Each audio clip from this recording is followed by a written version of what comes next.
Bonjour bien-aimés dans le Seigneur, nous avons deux versets que nous allons lire. Le premier c'est dans Galates chapitre 2 verset 20 et je vais lire au nom du Seigneur. Galates 2, 20. Je suis crucifié avec Christ et je ne vis plus moi, mais Christ vit en moi. Et ce que je vis maintenant dans la chair, je le vis dans la foi au Fils de Dieu, qui m'a aimé et qui s'est livré lui-même pour moi.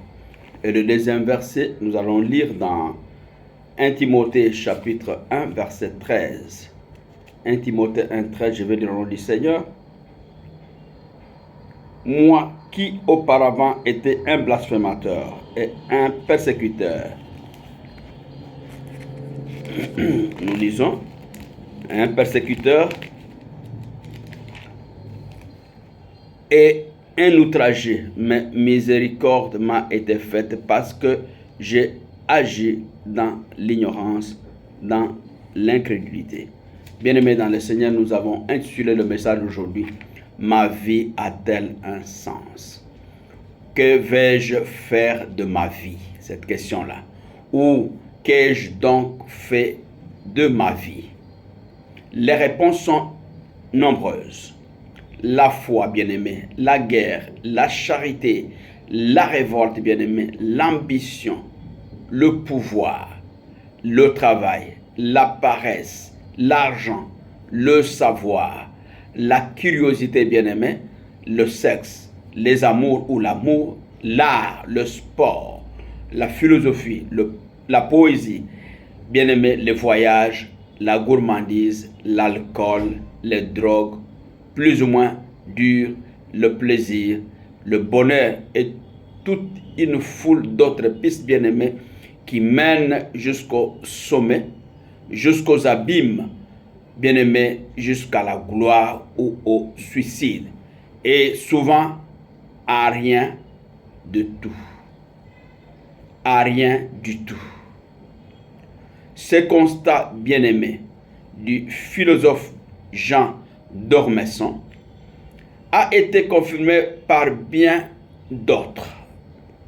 Nous pouvons nous reconnaître dans ces lignes et nous demander si notre vie a un sens.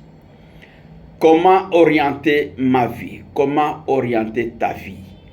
Au gré des circonstances, l'apôtre Paul a dû laisser, bien-aimé, de côté toute son éducation et son zèle pour les traditions juives.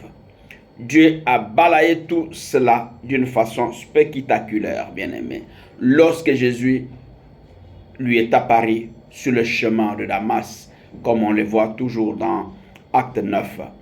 Paul pensait être zélé pour Dieu. Il a dû reconnaître qu'il était pécheur et avait bien-aimé besoin de pardon. Il l'a trouvé en Jésus-Christ, le Fils de Dieu. Il dit, c'est le Fils de Dieu m'a aimé et s'est livré lui-même pour moi. Conscient, bien-aimé, de bénéficier, bien-aimé, de la miséricorde divine, il consacre alors sa vie à servir Jésus. Le sens de sa vie, bien-aimé, est trouvé. Je cours tout droit au but pour le prix de l'appel céleste de Dieu dans le Christ Jésus, comme Philippiens 3 le dit.